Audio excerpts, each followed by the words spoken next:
Alright, I confess. Deep inside whatever's left of my cynical heart, I kind of love things that are designed to be as impossibly cute as human creativity will allow. An arts and crafts aesthetic will entice me to give any platforming game a shot, even if that's not a genre that I typically gravitate towards. The visuals of games like Yoshi's Woolly World, Puppeteer, and the sleeper hit Voodoo Vince all immediately piqued my interest before I knew much about what each game was about, and I discovered upon playing those titles that there were great, if not excellent games lying beneath their fuzzy and patchwork designs. The first Little Big Planet game for the PlayStation 3 seemed like it would have been right up my alley, but in truth I found the single player quite lacking. I quickly realized that I'd much rather spend my evenings playing meticulously and thoughtfully crafted levels created by professional game designers than making my own, so I fell off the first title rather quickly. For that reason, the subsequent games didn't even make it onto my radar. When I picked up the PlayStation 5 and was looking for new games to try out, imagine my delight to find that a game in the Little Big Planet series was due to be released that seemed to finally tick all the requisite boxes. Sackboy: A Big Adventure is a cross-platform title for the PlayStation 4 and PlayStation 5, and it would seem then to be the game that I always hoped Little Big Planet could be, an epic 3D adventure platformer with a robust single-player experience akin to Super Mario 3D World, and with an aesthetic that I've always had a soft spot for. Does Sumo Digital's game deliver on that promise? This is Sackboy: A Big Adventure for the PlayStation 5. But all that really matters is that you stop Vex. He can't be allowed to collect all the things he needs to finish his topsy-turver. And it starts by facing him at the top of this very mountain. So you better get going.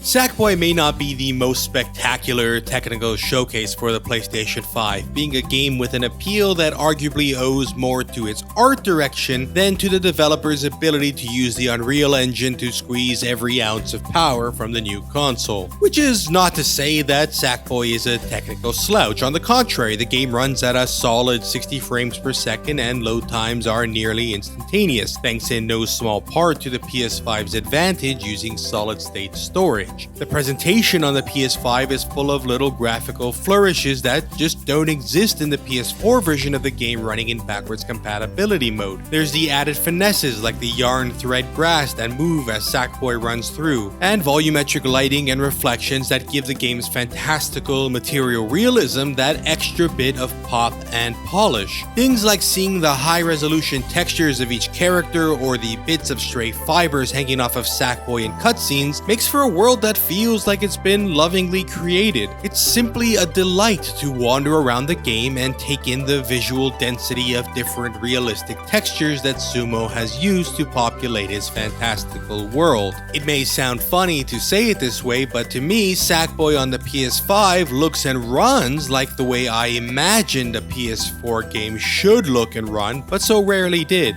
Sackboy is a bright, fun, and cheery looking game. I mean, look at this absolute boy's cute face! I love this guy! You control Sackboy and are tasked with traveling around 5 different planets, each with approximately 10 levels. You collect points and dream orbs, dodge giant enemy crabs, and hitch a ride on a space train on your quest to restore the world of fun to Cratfsworld after the jester Vex turned the universe towards chaos. Oh, bless your stitching. That Vex has been spreading uproar and mischief round here. What could be more harmless than bouncing through a world that moves to the rhythm of a David Bowie track, and while wearing a banana costume? Put on your red shoes and dance the blues. Well, mere mortals said the same thing about Mappyland's benign exterior, but we at the Select know better, and we love deliberately overcomplicating things. For no. Lurking below Sackboy's bubbly exterior is no less than a moral tale about our soul-destroying existence as people forced to work for nothing more than basic survival.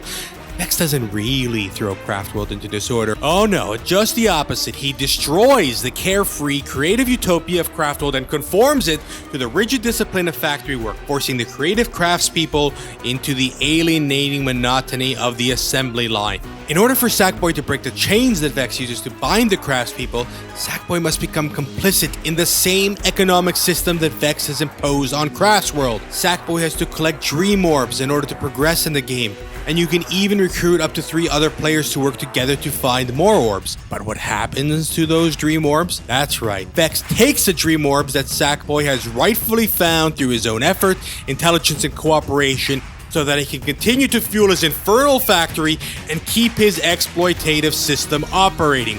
Is there any surprise that in each encounter with Vex that Sackboy's greatest danger is the conveyor belt, that ultimate symbol of work in a factory, that which imperils our hero's life and those of all the craftspeople of Cratfsworld? No. And we must hurl back the bombs to destroy the machinery that Vex has created to crush the craftspeople, and we must fight Vex again and again and again and again as this so-called game progresses, because the struggle continues, my friend. It continues until every factory is destroyed and the craftspeople are liberated from the tyranny of work. So in summary, Sackboy is a pretty light affair. The story doesn't really intrude too heavily into the gameplay, and what's there in the form of beautifully rendered in-game cutscenes, they don't take themselves too seriously and are punctuated with plenty of witty lines that match the game's colorful tone. You know, Sackboy is truly all about celebrating fun and exploring the beautiful Cratfsworld. Just that sometimes, well, you gotta throw a haymaker or two at some random dude you encounter to get what's yours. Talk about mixed messages. Sackboy is quite an approachable game. Its levels are short, lasting no more than 10 minutes, even if you go around collecting everything and bopping every enemy you encounter. Your character is limited by default to 4 lives, but medallions giving you extra lives start flowing rather quickly if you fall into a pit one too many times. The main obstacle barring progression in the game is collecting the dream orbs that allow you to move forward in the overworld. These are hidden in out-of-the-way locations in each level, but they'll be readily found once you get a hang of the logic of the game's level design, keeping an eye out for hanging platforms just at the screen's edge or the little portholes that Sackboy can roll through. There's also the opportunity to earn dream orbs in the game's co-op levels, which is plenty of fun as long as you're not the one being picked up by a friend and thrown into the abyss. Even if you're not up to finding every dream orb in the regular levels, there's still opportunities to be had in time trials that can be unlocked by finding items scattered throughout the world. Super Meat Boy, Sackboy is not, and longtime fans of the platforming genre will have no problems breezing through the game's challenges. Regrettably, your encounters with bosses are similarly a routine affair for veteran gamers and can be dispatched with little more than a few easy jumps and then mashing the attack button.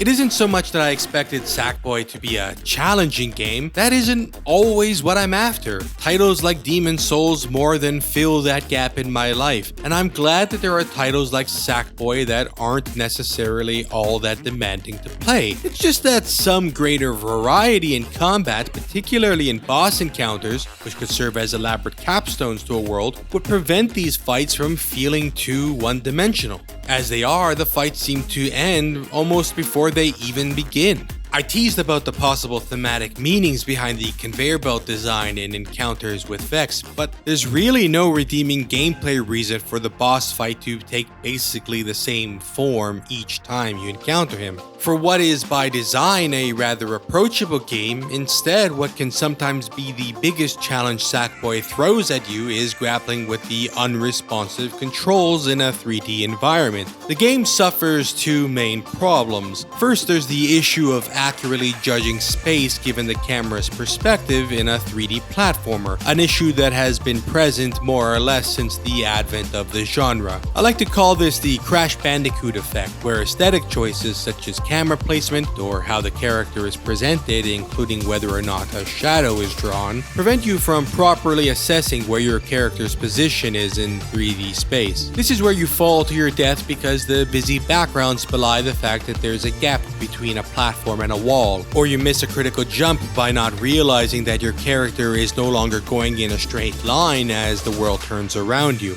It's hard to fault Sackboy when so many platform games, except perhaps only Nintendo's offerings, seem to suffer from these flaws. Less forgivable are the controls in Sackboy, which sometimes just seem to get in the way of what you're trying to do. The main problem here is responsiveness. Things just don't always click the moment you expect them to. A classic example of this are the hovering platforms that you move around with the DualSense's motion controls, which just don't seem to move with the fidelity and acceleration that I expect. The worst culprit is probably the grabbing controls you use to traverse the world. Our cute burlap boy just didn't seem to be able to consistently grab a hold of the rotating sponges when I needed him to, resulting in having to redo whole sections of the game. Given that individual levels in Sackboy are so short and lives are so plentiful, it was hardly a great burden to race to where I was and continue unimpeded. But some 13 years after I was put off the original Little Big Planet game, at least in part for its floaty controls, it was at least a little disappointing to see that some games haven't changed for the better. When things click, it feels like a joy to swing through the world.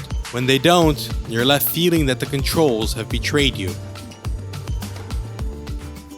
Sackboy isn't perfect, but it's a fun, exuberant, and enjoyable game. It's not a reason to rush out and buy a PlayStation 5, but it's a good addition to your library if you own the console and are looking for something new to play. In the future, once the PS5 is phased out and new consoles are released, I could certainly imagine people describing Sackboy as a hidden gem that flew under the radar when it was new. The problem as of now is that Sackboy isn't even close to being the best 3D platform available on the console. Heck, it isn't even Sony's best 3D platform on the PS5. Perhaps apart from the arts and crafts aesthetic that I'm just so fond of, Astro's Playroom seems to one-up everything that Sackboy is trying to do. It's a more energetic experience with tighter and more varied gameplay, and it really shows off just what the PlayStation 5's controller is truly capable of. It just might be a hard ask to tell people to pony up cash for a game when the one that comes for free with every console,